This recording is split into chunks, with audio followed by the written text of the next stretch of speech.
Hello everyone and welcome to my Y&R CBS Spoiler Today channel. Please hit the subscribe button and give this video a thumbs up.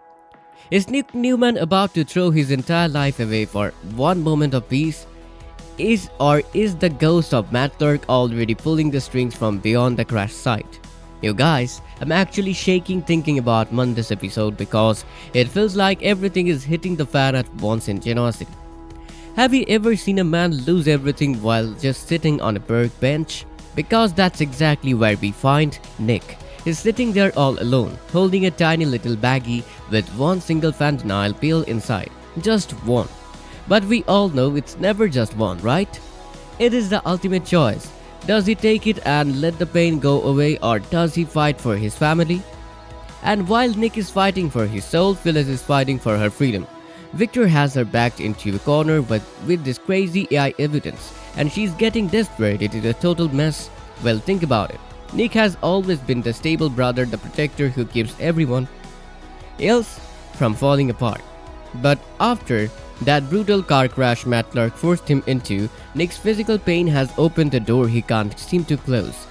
This isn't just about a broken leg anymore. It's about a man who feels completely powerless for the first time in his life. The funny thing is, while the rest of the Newmans are busy playing corporate chess, Nick is quietly drowning right in front of them. Now the analysis of this is actually pretty heartbreaking if you really look at it.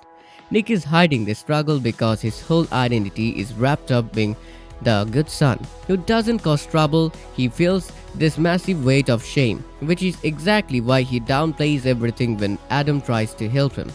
Adam notices he's incredibly agitated, but Nick just brushes it off like it's nothing.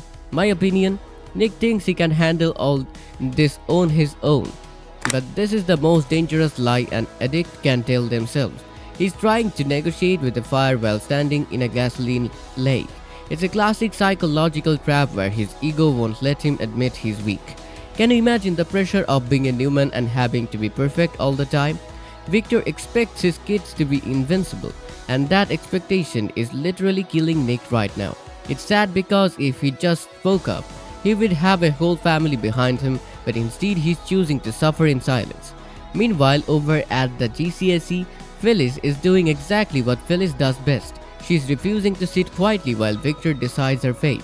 She has this wild plan to get an audio recording of Victor confessing that he faked the evidence against her. Here's the thing. Though Phyllis is a cornered animal right now, she bids with Michael and Lauren, and she's basically vibrating with terror and ego. She wants Michael to use his history with Victor as a weapon, but Michael is a professional. He knows you don't just wrap the mustache. Michael actually tells her he can't set Victor up while acting as a lawyer. And honestly, can you blame him? Victor already told Michael that their relationship wouldn't survive this choice. So Phyllis gives Michael exactly 1 week to find a better defense, or she's firing him. It's so typical of her to attack the only person actually trying to save her. Psychologically, she's addicted to the chaos just as much as Nick is addicted to those pills. She thrives when the world is burning, but this time the fire might be too big for her to put out. The drama with the AI evidence is actually terrifying if you think about the technology involved. There is an expert who says the emails look totally legit, which means the program Victor used copied Phyllis' voice perfectly. This is the ultimate nightmare for someone like Phyllis because her own past behavior is being used against her. Even if she proves the emails are fake, people might start asking if she used the same kind of tech to steal the company in the first place. It is a legal catch-22 that only Victor could dream up. My take is that Victor isn't just trying to win. He's just trying to erase Phyllis entirely. He wants to own the truth itself. And when Christine Ramalotti shows up, Phyllis just can't help herself. She marches right over and accuses Christine of being Victor's puppet. She even threatens to cause a massive media scandal about Christine's corruption. But Christine doesn't flinch. She just warns Phyllis that she's going to end up broke and in prison. It's a battle of the giants, but while they are screaming, Nick is still sitting in that park with that pill. Let's shift gears and talk about the return of the legend himself. Matt Clark is back, and he's claiming he has amnesia. Now, is he lying, or did Sienna actually hit him hard enough to knock his memories out?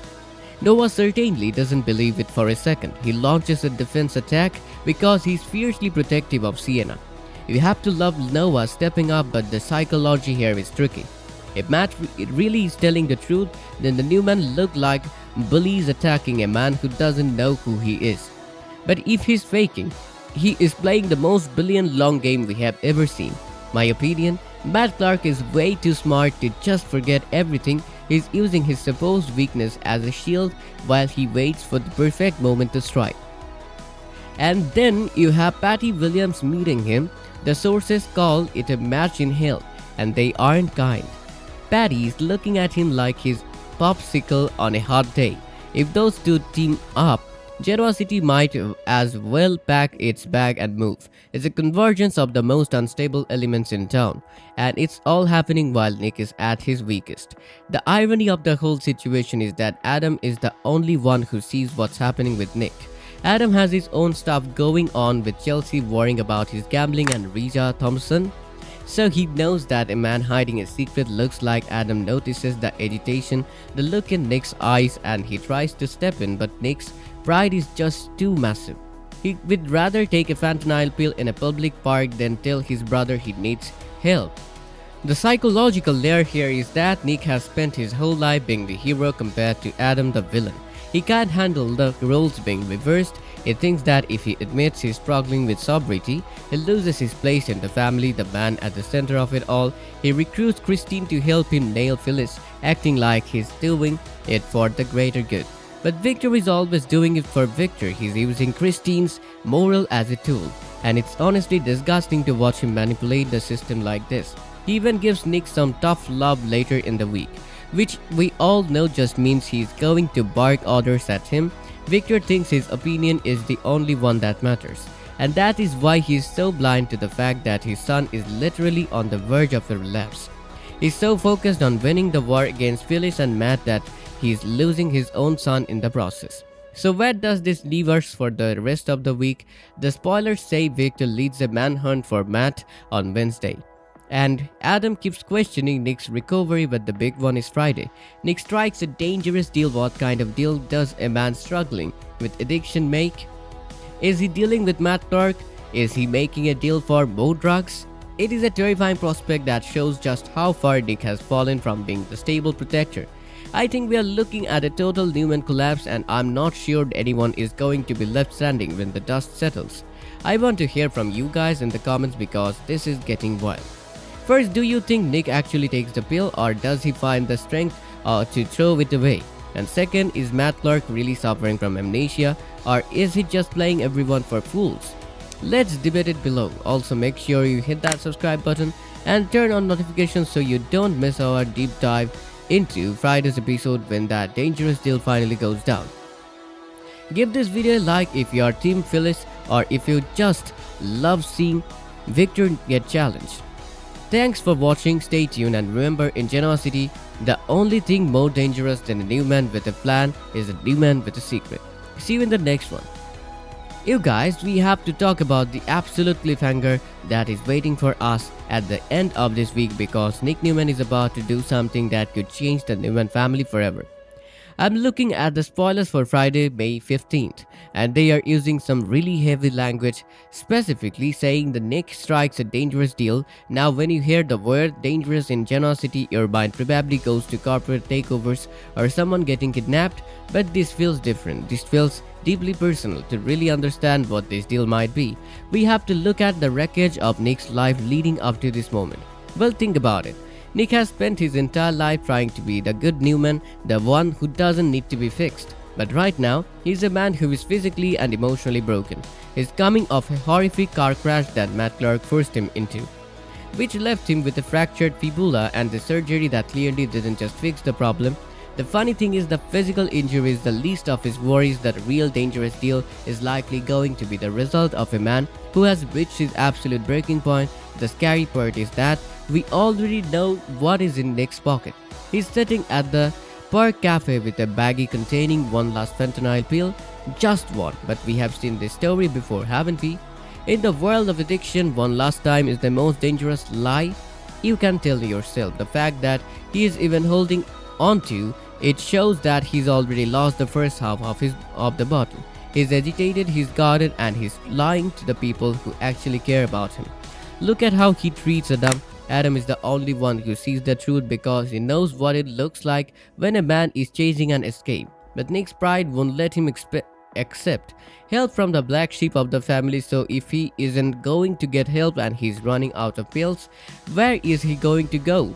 That's where the dangerous deal comes in. My theory, Nick is going to trade his integrity for a supply or a secret. Honestly, when an addict is cornered, they will make deals with the devil just to keep the lights on for one more day. We also have to consider the tough love factor. On Thursday, Victor is going to give Nick one of his classic lectures. Now Victor thinks he's being helpful, but we know how this works. Victor's version of tough love usually involves making his children feel like they are failures if they aren't perfect. For someone like Nick, who is already drowning in shame over his addiction, a lecture from the mustache is like throwing elite weights to a drowning man. It's going to push him right into the arms of whoever is offering that dangerous deal on Friday. The psychology here is pretty clear. Nick is trying to reclaim some sense of control. If we can't control his pain or his family's safety, he will try to control his access to the one thing that makes the noise stop. It's a classic defense mechanism, but in generosity, those mechanisms usually have a very high price tag. So, who is the other side of this deal? We have a few candidates that make this situation truly terrifying. First, there's Matt Clark. Matt is back claiming he has amnesia, and Victor is already leading a manhunt for him by Wednesday. If Nick is desperate to handle Matt himself and also desperate to keep his addiction a secret, could he make a deal with his own nemesis? Imagine Nick Newman high on fentanyl trying to outmaneuver a legendary villain like Matt Clark. That is a recipe for disaster, or maybe the deal is the someone more internal. Could he be making a deal with Adam to keep his secret from Victor and Sharon? Adam is already dealing with his own mess with Reza Thompson and gambling, so a you keep my secret, I keep yours deal would be very on brand for the Newman brothers, but a deal based on lies never stays settled for long. The most disturbing possibility for this dangerous deal actually involves the newer faces in town. We know a man named Chris Venchel is appearing in scenes with Nick this week. Is this a new dealer? Is this someone who has information on the crash that Nick wants to suppress?